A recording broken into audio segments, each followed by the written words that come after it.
Man, what's good, YouTube, man? It's your boy, and no, I will not be reacting to Monday Night Football.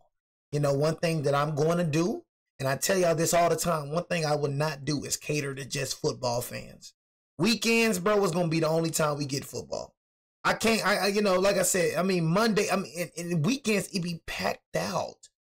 You know, Saturday and Sunday, that's all football. I don't, you know, like, all football. You know, so it's like, you know, I just got to cater to my other folks, you know what I'm saying? Honestly, and then some days, bro, I don't be doing, some days I do football, not on the weekend. You know what I'm saying? So one thing I'm going to do is not just cater to sports people. I love sports, bro. I'm not going to lie to you.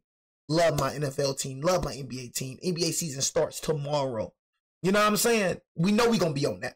But one thing I'm never going to do is abandon my other audience for you. I'm never going to do that. You know what I'm saying? The people that love scary, I'm going to give them scary. The people that loves, and for me, I love that I got that type of audience. I promise you, I'm not reacting to something I don't want to react to. I promise you. I don't care how you feel. You know what I'm saying? I don't care what you want to react. I'm not going to react to nothing BJ. Put it like this. So everything that I react to, I like it. So I like that. We like the same things. Mano y mano. You know what I'm saying? That makes it easier for me.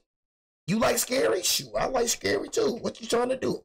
You like baseball? Shoot. I like, we got a lot in common, bro. Like, honestly, we like a long lost brother and sister. You know what I'm saying? Freak brother, long lost brother. You know what I'm saying? You like cave exploration? I like cave exploration too. It's like, I'm glad that I got an audience that likes what I like. It makes my job way easier. I feel like a lot of these dudes be reacting to things, bro, that they don't like. You know what I mean? One thing Jay is not finna do, I am not finna do that. You know what I mean? Y'all know I'm gonna give y'all straight bangers, bro. You know what I'm saying? Honestly, you know, I'm gonna give y'all straight bangers. I'm telling y'all one thing that I do, and I'm gonna keep it real. I look at the thumbnail. I'm subscribed to like at least 50 to 60 channels. I don't watch any of them. I just react to them. But, you know, I just look at the thumbnail. I look at the title. I'm like, oh yeah, this is gonna be a 5-video react to. And I click on it and I see the beginning. You know what I'm saying? I don't even watch like 10 seconds. 10 seconds, I'm like, oh yeah, this is gonna be a fire video. You know what I'm saying? I do that same for music. Y'all don't do that for music? I can listen to music. I can listen. Look, that would say if you're an artist, you better have a good beginning. One thing that you better not have is a trash beginning and a good ending or a good middle part. I'm telling you, the way to lose me is have a trash beginning. Make it not be hard in that beginning. Up mouth. I don't give music chances. Now, the beginning, you got to realize the beginning gravitates. You know what I'm saying? The beginning, it pulls people in. The mute, oh yeah, this is going to be hard right here. But if it's trash, we getting off that. It could have been hard as heck. This could have been one of the hardest songs I would have ever put in my ear. But that beginning didn't intrigue me. You only got 10 seconds to please me. Maybe even that. But anyways, man, it's your boy. Same thing with videos. You only got 10 seconds. Maybe even that. If it don't look like this is going to be fun, I'm off. You know what I mean? But anyways, man, make sure y'all follow my Twitch, subscribe to my second channel. We have another cave exploration gone wrong. I don't know why these people do this, but we're going to see the Neil Moss tragedy. This is what this tragedy is called. For all my new subscribers and for all my new viewers, if you want to go see videos like this, it is in the True Story playlist section, man. I really appreciate y'all for watching my video. I do not take that for granted. You know, you choosing to watch my video, bro, so I'm very, very honored in that. You know, and I thank God for bringing you to me, my brother. You know what I'm saying? So, very humble, and I'm very honored, and I'm very, you know, I'm glad to be before y'all today, man. You know, I'm glad to have 19,000 followers. You know what I'm saying? Some people wish they had, you know. Just glad I'm, you know, glad. Appreciate you, my brother or sister. I appreciate you. Oscar Neil Moss, an Oxford Neil Moss, what? Cavern. What are you doing? With some other cave enthusiasts. In an attempt to go beyond that little small cave, man. Managed to explore. Come on, man. Moss dropped down an unexplored pothole. Look at this. Look, why, Moss? Moss, why? God, I don't understand, Moss. I just don't understand. I don't get it. 1,000 feet from the entrance cave, and there he became trapped, gradually becoming poisoned by carbon dioxide. God. His rescuers would race against time to try to save him and risking their lives in the rescue attempt. This is the tragic story of the Neil Moss incident.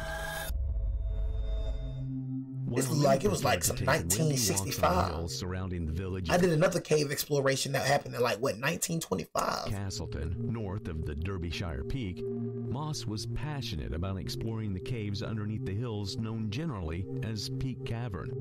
And who would blame him? It was absolutely beautiful and enchanting down there. These weren't caves that man dug. They were completely natural. Their structures and networks beckoned at you with the promise of exploration. The caves weren't what anybody interested in discovery could pass up so easily. Certainly not Neil Moss, an undergrad of philosophy at Balliol College, Oxford, who loved sports and was part of the British Speleological Association.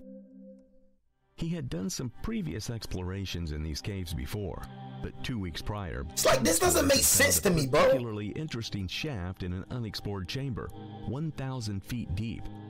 When Moss heard this, he excitedly announced that he would like to explore that chamber. But he wasn't alone. 7 other explorers, including 4 of the cavers who discovered the shaft. One thing that my mom said to me, and it would never leave my mind, is never go somewhere alone. I mean, like that's dangerous, that you're not familiar with. Like going to another country.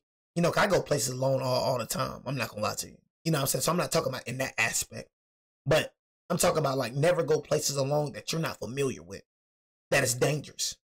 You know what I mean? Always have a person with you when you go into them type of environments. So if you're finna go cave exploring, the last thing you need to do is be by yourself. Because what if something go wrong? Something go wrong, then guess what?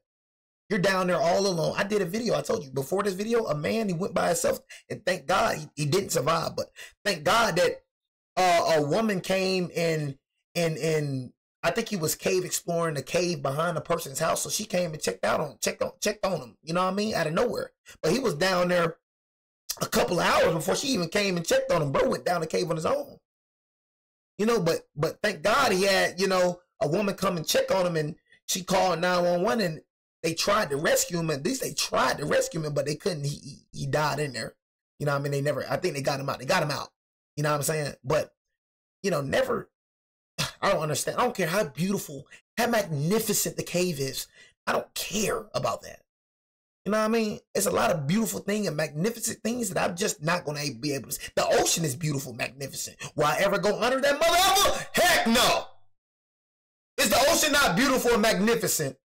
You know, have you ever been to the beach, lay a towel on the sand, and looking at the ocean? You know what I mean? The ocean is very beautiful and magnificent, but I promise you one thing, Jay will not go under that motherfucker. You know what I mean? So just because the ocean is beautiful and magnificent, that means I have to get the submarine. I have to go explore the ocean. It is too beautiful and too magnificent to not explore. I have to go down there. I have to. I will enjoy the beautiful and the magnificent thing on the sand. Same thing for the cave. It's beautiful. I bet it is. It's magnificent. Oh, I bet it is. You have to explore. I think the freak not. Were also on board. So on Sunday, the 22nd of March, 1959, they all made their way back to Peak Cavern. As usual, they were equipped with ropes, lamps, helmets, and other necessary caving materials. The aura was one of anticipated excitement, so their words and laughter echoed loudly as they made their way toward the discovered shaft. But despite their high spirits, it wasn't an entirely decent climb down the cave systems. The cave was made up of many tight and twisted passageways and large chambers. At some point, they had to crawl through and down muddy tunnels, while sometimes scratching their skins on roughly edged rocks. Nevertheless, 1,000 feet below the entrance of the cave, they finally came face to face with the chamber. It was huge and magnificent in beauty, with calcite formations all around. While Moss and his companions marveled at the sight, they were relieved to have been able to stretch their legs after so many crawls. They needed this stretch because the next task at hand was the shaft, which the first explorers had estimated to be 40 feet deep. But the last time they were here, 2 weeks ago, they couldn't go through. Moss was slender, tall, and knew the shaft wouldn't be too much trouble for him to navigate. Plus, if he could make it down, he knew he would be making history by being the first person to go down the shaft. See? Not to mention chasing history. That doesn't even matter. You know what I mean? After I watched this video, Neil Moss, what you done is going to be forgotten about. You think I'm gonna be like, bro, Neil Moss was the first one to ever dive this cave, bro? I won't care.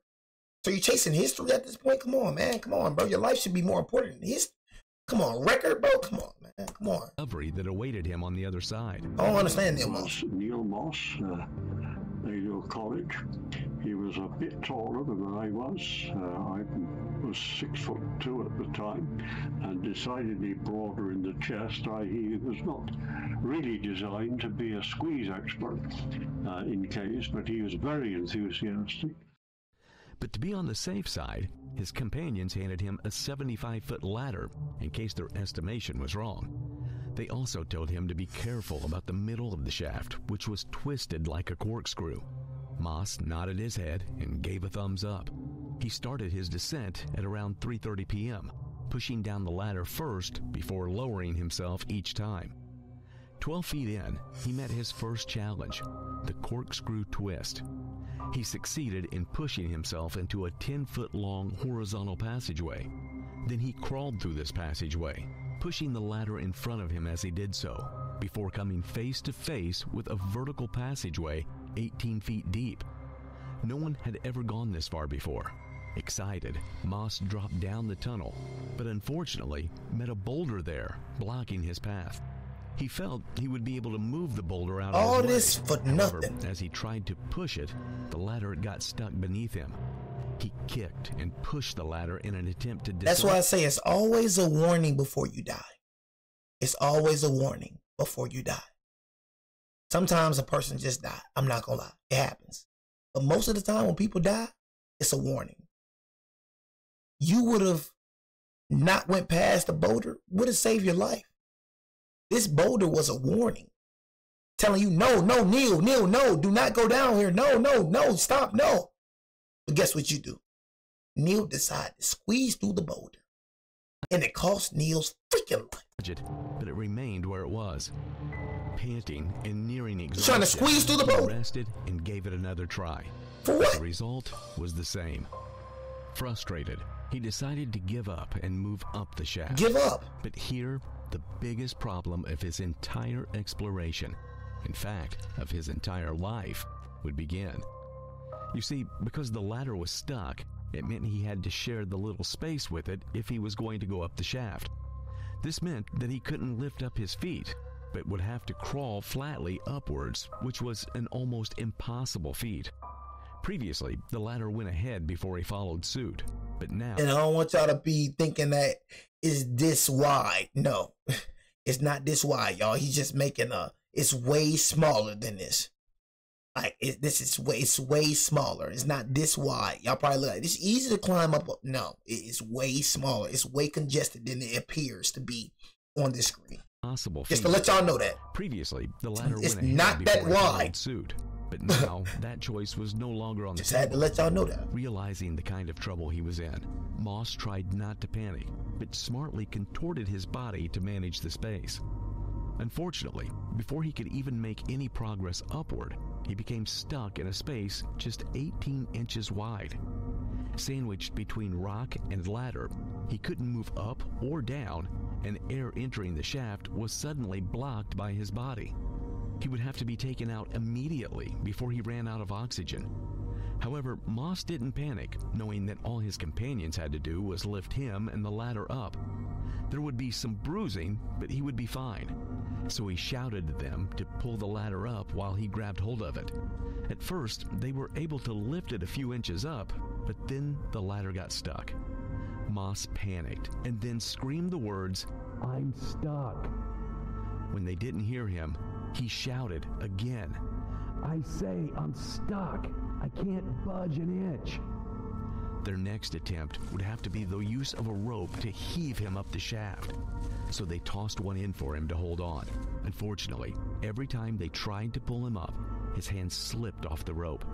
So he tied the rope around his body despite his limited movement. But as they heaved, the rope would snap time and time again. Dang. To make matters worse, the air was becoming polluted with carbon dioxide as Moss's body had blocked off the air.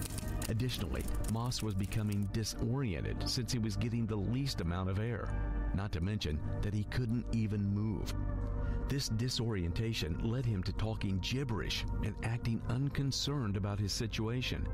He even suggested that his companions go out to get food for themselves.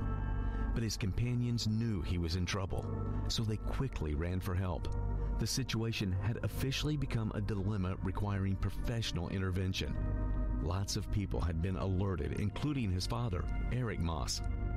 Even the BBC caught hold of the issue and sent a call for help through the radio. In response, the Royal Air Force, Royal Navy, National Coal Board, the police, and some caving groups arrived at Peak Cavern within hours. Together, the various groups made up the rescue team, and the first thing they did was ask slender volunteers to try and reach him. But in their attempt, 3 of them lost consciousness and had to be dragged out of the shaft. Fortunately, one, Ron Peters, was able to reach Moss and tied a rope around his chest. But as they pulled the rope, it made breathing even more difficult for Moss. He was already running out of air, and they knew if they were going to keep him alive, he would need oxygen while they attempted further rescuing. Therefore, at 12:30 a.m., several oxygen tanks arrived at the scene and were quickly whisked into the chamber. With the arrival of these tanks, hope was restored, and before you knew it, more people started volunteering to enter the shaft to free Moss. Weak and exhausted, Moss was a little... That's how it is, y'all. See that? See that? That's how it is. That's how it is for real. You know what I'm saying? He making it. That's why I had to break it down. You see how it is right here? That's how it is right here. That's how small the cave is. I don't want y'all thinking this wide. I don't want your little delusional self thinking, dude, I can climb up this. Dude, how can you not get out of it? Look how wide it is. No, it's like this. You know what I'm saying? Like this right here. You ain't getting out of that game. I'm going to keep it a buck with you. Relief to get oxygen through the tube that a Royal Air Force had to go and just shut down the delusion. But as more and more volunteers tried to reach him, they were quickly pulled back up because the polluted air couldn't get them to focus or even breathe properly. It was even a miracle that Moss was still alive at this point. Several other rescue attempts continued until the next morning, but none freed Moss. This was when 18-year-old Manchester typist June Bailey arrived with renewed hope. She was small in size and more than eager to make the drop to Moss. The young Bailey was able to reach him, but the foul air drove her out of the shaft without much done. The rescue continued as Moss slowly drew his last breaths. With the continuing carbon dioxide poisoning, someone came up with the idea to use compressed air cylinders to pump out the polluted air. This was done while the walls of the shaft, the rope, and the ladder were covered with mud to smooth them all over. All this so that they could attempt a more seamless pool. All this is just avoidable. Like, it's just avoidable. And this just is so avoidable. I just don't be understanding that, Joe. So avoidable. So avoidable. You know what I'm saying? It's just like, man, come on, bro. Come on, gang. It's so freaking avoidable. I don't understand that, Joe. This failed too. Some members of it's like you just literally killed yourself. You killed yourself, bro. You saw that this was suicide. You killed yourself, bro. Literally. You are the reason for your death. This could have been avoided. Neil Moss could have lived out his dang life, but he chose to go cave explore. He chose to go down a cave for no exact reason. I don't understand cave exploration. I do not get it. Nothing can make me understand cave exploration. Nothing. So don't try to explain it. I don't care if it's gold. I don't care if it's a world record. I don't care how beautiful and magnificent it is. I'm not going down this little space. Anything that will cost me my life, I am good off it, bro. He knowing dang well he should not have been in that cave. Look how big this man is in that little cave. Come on, bro. We gotta use common sense sometimes. Humans use common sense. You don't see a freaking whale trying to come on land. Why are humans always trying to step outside the norm? Other species do them. They don't try to step outside the norm. They do what they know they can do. You know what I'm saying? But humans, they try to go down caves. You see what happened to the men that went down the ocean in submarines. You know, people, they try to go in space. It's like humans just don't know their limits, bro. You know, humans just try to do anything. You can't do anything, humans. You can't. Tried excavating below the shaft, but this also skydiving and all that positive result. Then things became even more devastating when it started to rain heavily. Oh my God, he's dead. Flooded. Just keeping it real, he's dead, y'all. Had to exit the It's chambers impossible. to safety. Awesome. After Gonna the drown, rain bro. stopped, they all rushed back in to try again. By this time, it was already late in the night. He's dead. Unfortunately, on reaching the opening of the shaft, they could no longer hear Moss breathing. So they sent an RAF doctor to confirm if he was indeed dead. He declared Neil Moss dead at approximately 3 a.m. on Tuesday, March 24th. Throughout the rescue attempt, his father had not been able to bring himself to see his son, and instead waited at the entrance.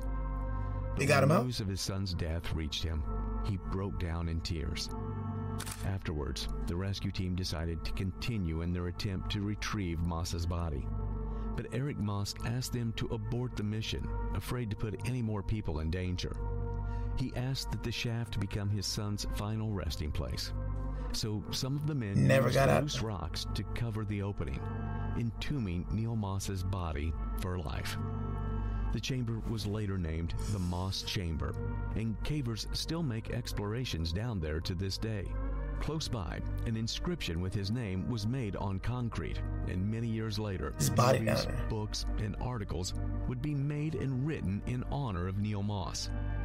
This tragic story is similar to what a 15-year-old had to suffer when he got stuck headfirst in a cave for 26 whole hours. Check Crazy. out that story here. Well, yeah, man, I did that story too. Like I said, man, make sure y'all go follow, and subscribe, and make sure y'all just, go to the playlist section. Long live Neil Moss, man. It's just, man, it's a tragedy, man. Real deal tragedy.